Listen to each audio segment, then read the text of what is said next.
Unfortunately, the mountains were not empty. There were ravens everywhere. No matter. He had to fight, yes, but he didn't have to be angry. Parry, dodge, slash, and breathe. Yes, focus on the rhythm, the dance of it, not on the blood or the raven's core as they died. Ah, it was working. He wasn't feeling those dark jolts of eldritch energy. He wasn't feeding the Iblis stone. Welcome, ladies and gentlemen, to another episode of story, The Path of Destiny. We are back with Renato. What would happen if he jumped? Would he be rescued by an emergency platform? That is a good question. I should probably try that out.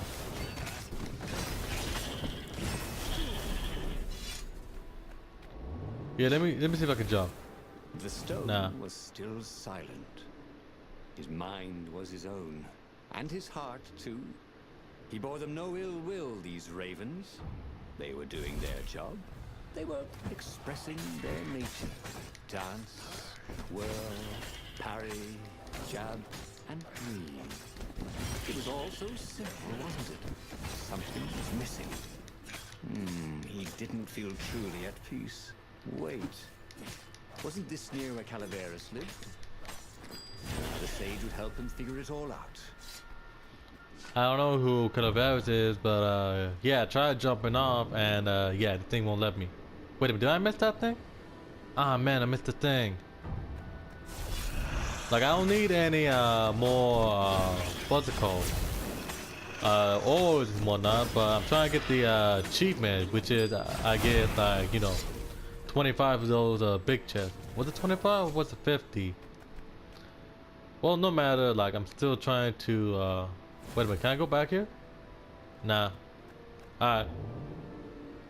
Oh, look at that, we're going up. We're really high up. I'm not sure like I could do that, because some of you guys might know I cannot stand the cold. I probably told you that once or twice. Get over here, boy. Hey, wanna hook up? Hey, hook up, that's funny. By the way, I just unlocked an achievement that I have to kill like 50 warlocks, which is pretty easy to do.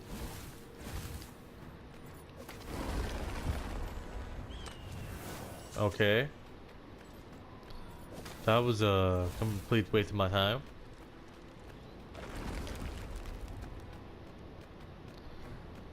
Hi, so yeah, hopefully by this time around I get to the fourth and final truth, and maybe we'll just figure it out. Mother wasn't watching. Yeah, I hope that in this final walkthrough I can get to the fourth truth, and we'll finally figure out like, will I succeed in you know, destroying the Emperor and, you know, all the evil and whatnot. Have I? Yeah, I've been here before. Like, it's just, you know, crystals and whatnot. I don't need that.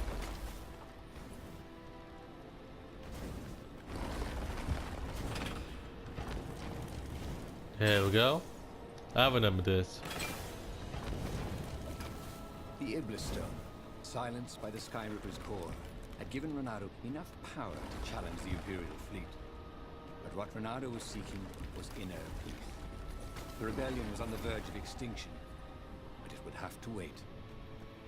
Right, you know, like you gotta find peace before you go crazy. Oh, it was a toad. At the end of the mountain path, he found the wise Calaveras in his workshop. To fix souls or only artifacts? He asked the sage. Does your soul need fixing? Asked the sage. I've been killing a lot of ravens lately, he told the sage. You're a fox, said Calaveras. And to kill birds is part of your nature. You should take joy in it. I mean, I might as well worry about eating flies. Would you like a fly? It was true. That's what he had forgotten. The joy Now he was ready for the final battle. The Farfarer cut through the clouds. The air had never felt so sweet since he was a child. There it was, the dreaded Imperial fleet. He could smell wet hemp ropes ahead, wood and tar, and ravens. Even the fleet smelt good, somehow. He was ready. He was ready.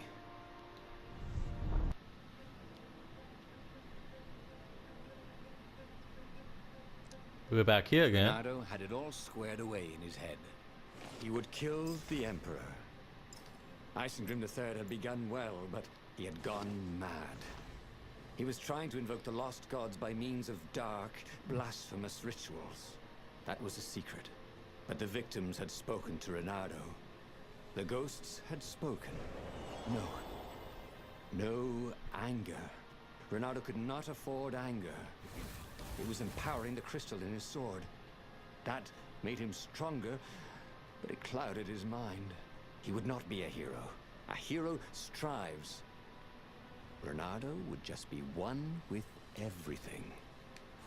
The Emperor would die, and the wheel would turn, and all would be restored without rancor, without sorrow, without pain. So that's what he's missing with his life. He needs to find peace with himself, and I can't understand that, you know? Like, you gotta find peace in what you do.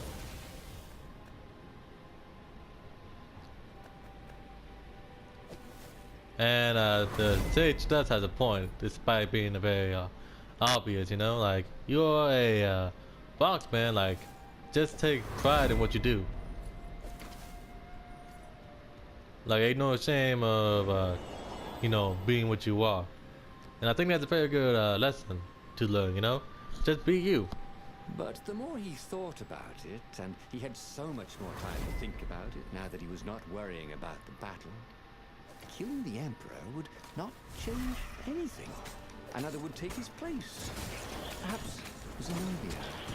Perhaps the Speaker of the Rebel Council, and power would corrupt them too, and death would make grief. Grief would lead to hatred. He must lead by example. Reject the violence. Reject the desire to create violence. But how? Well, he does have a point, you know? Like, it doesn't really matter if he killed the Emperor.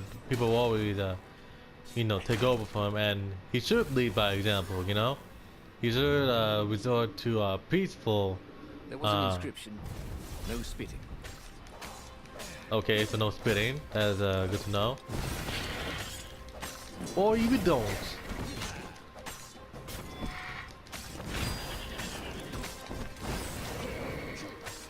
Come here. So yeah, no violence and no anger. If that's with me, I would not, you know, I would not make it too far, because I may be, you know, sound very calm, but I get angry like real quick. Like, not because I'm petty, but just, you know, like, you know, like, if you don't get your, or you dare to buy me. Confront the Emperor. Funny that this whole war had come about because the Emperor feared death. And now it was coming for him. There was some sort of lesson there, wasn't there?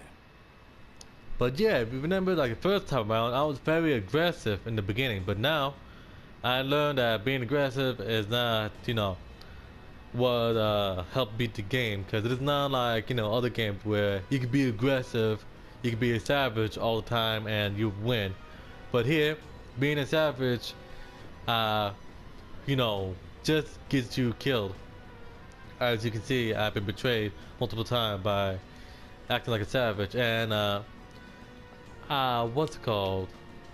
When I try to be peaceful, like when I, you know, reject the violence, it didn't work out so well, because being peaceful does not always guarantee a peaceful resolution. So you gotta have to find like a balance of both. And I think that's what this game teach, you know? And that's why I'm gonna put this game one of the best game in the, you know, history, because it teaches you that, while at the same time you can have fun. Now there are a few things that I have to complain about, as in you know, the sword level, the maybe the maps. We can have more maps. But yeah, this is an amazing game. Like, I would give this game like a 4.5 out of 5. That's how great I put this game. Like, the minor differences, you know, it's not too bad. They could, you know, put more. But yeah, this is an amazing game, and hopefully I reach the 4th ending. No whammy, no whammy, no whammy. Finally, he came to the Emperor's ship. The path behind him was strewn with dead ravens. The path to enlightenment. His mistake, he realized, was trying to change the world. The world would spin and the wheel would revolve whether he strove against it or not. What he had to do was nothing. He had attained enlightenment. He sat down, adopted a full lotus position, and began to meditate. And all around him, the warriors stopped fighting too. They knew. They could feel his enlightenment. They gave up fighting, dropped their weapons, and became his disciples. No, just kidding. The nearest raven stabbed him with a sword and then chopped off his head. What? Might not have thought this through properly. Thought Renado's head as it rolled around the deck and died. Oh my god. He should go back to some of the choices he'd faced before. Maybe there were new paths that had opened up. Like those doors he was opening up all over the map that took him to new treasures and around his enemies. And he hadn't learned anything new this time. He'd done the same thing twice, yet expected a different outcome. Okay, that is funny. That is funny as heck. I thought I attained like a Confucius level of attainment. I thought everybody will, you know, bow down to peace, but as you can see, that this game, okay, never mind, it's not 4.5, it's a full 5-star out of 5, because I forgot how funny this game could be. But yeah, I tried to be peaceful, and again, it didn't work out. But as you can see here, I think I should, what I should do, I should obtain the 2 SHAREfactory pieces, right? Like the body and the core. And then I should go to Zenobia, talk to her, because I know she has feelings for me. And maybe, just maybe, I could get these, you know? Now, I won't bore you with the gameplay. I'll probably just, you know, go over the storyline. So, yeah, let us continue. Fluttered to the beginning once again, faster than before, and he fell. Renado was running out of choices. Zenobia's love brought him only sorrow. His best friend was his enemy, and the Iblis stone. He shuddered. Best not to think about it. All that was left was the SHAREfactory, a weapon powered by a god's eye. So be it, then. When he was still a thief, Renado had always been attracted to the women with the biggest chests. No, that's not what I meant. To rob, I mean. Zenobia. Now that he knew she still loved him, he wanted to go back to her. But that hadn't worked out, had it? Maybe it was time to find the core of the SHAREfactory. Renado danced around the room yelling, "Oh yeah, that's how we do it." It was something he liked to do, but only after he'd killed all the witnesses. The 20-sided core made him feel physically sick. Once he had sneaked into a temple of the dark art, and he hadn't liked what he smelt and saw there. This felt like that. As quick as he could, he wrangled the icosahedron into the armature. The wheels began to spin, then glow. The sick feeling quickly spun away. Now he only felt sad. He had lost good friends for this war apparatus. Maybe Lapino wasn't such a good friend. Yeah, That made him feel better. He carried his prize back to the Farfarer. Now, he had to make his next move. There was a key Imperial outpost on the Nexus. If this really was some sort of super weapon, he could use it to wreak havoc on the enemy. And if it wasn't, well, better to know that before the final battle. But maybe he should show it to some scientists first. There was an observatory on the Nexus. Maybe he should go there before he fired it. Welcome back, ladies and gentlemen. As you can probably tell, I have got both the Skyripper and the core. And since it didn't work out to attack the outpost, I'm gonna go talk to the scientists, have them figure out what to do with the Skyripper. Well, of course. If you've just assembled a weapon out of legend that can exile gods from the world, you'd want to have a scientist or two look at it. And even if they disagreed and he had time, you could ask Alivfd himself. Yes, the observatory would be his objective. Why had the parts of the Skyripper only surfaced now, thousands of years after the Transcendent Emperor had dismantled it? The mad Emperor Isengrim had performed terrible, bloodthirsty rituals to invoke the lost gods. Was that why these ancient artifacts were rising out of the ground?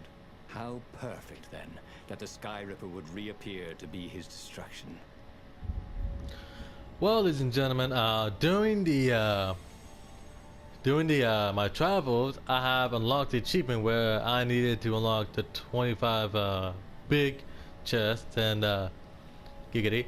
Now I no longer need to go after chests, well, except for I need to get a few health. And I had 2 skill points. I spent one on dash through enemy, and I decided to spend another one on attack reflex, which slows down the attack my enemies give. And let's see what we have next, which is hook damage, and increase the overall speed of the hook shot.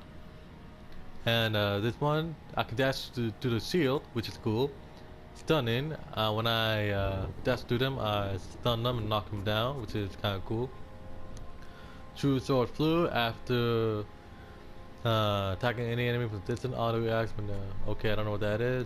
Attack any enemy in a single attack. Oh ho, maybe I should focus on this a little bit more, the combo. And the time freezes his body, but when also when counter attacking an enemy at the last second, lasts for only 3 seconds. And now kicking and throwing distance are increased. Recover from a hit almost instantly and attack goes down. Yeah, I'm not sure I want that. Increase maximum health, increase sword energy. What's this? Oh, increase my maximum. And increase further maximum. Okay, so alright, that's cool. Maybe after I put one on this, I'm gonna increase all my efforts on this one, cause I like to eliminate the enemies as fast as possible. And what level am I? I think they tell me. Am I level 19? I think I'm more than level 19, but whatever, ladies and gentlemen. I'm going to have to end the episode right here because we've gone like we've gone on a ending, which is pretty hilarious. And after we get the Skyripper core, we're going to talk to the scientists at the observatory. I know that we didn't get it down here, but hopefully this right there was a clue that I should have get the Skyripper and maybe talk to the people, because this did not help me out. So if you guys enjoyed this video, like, share, comment. I'll upload this more if I can, and I'll upload, you know, the Little Big Planet. You guys should check that out. It was pretty fun. And watch more of my content, share with your people so my channel can grow. And hopefully see you guys in the next episode. I'll see y'all again. Goodbye.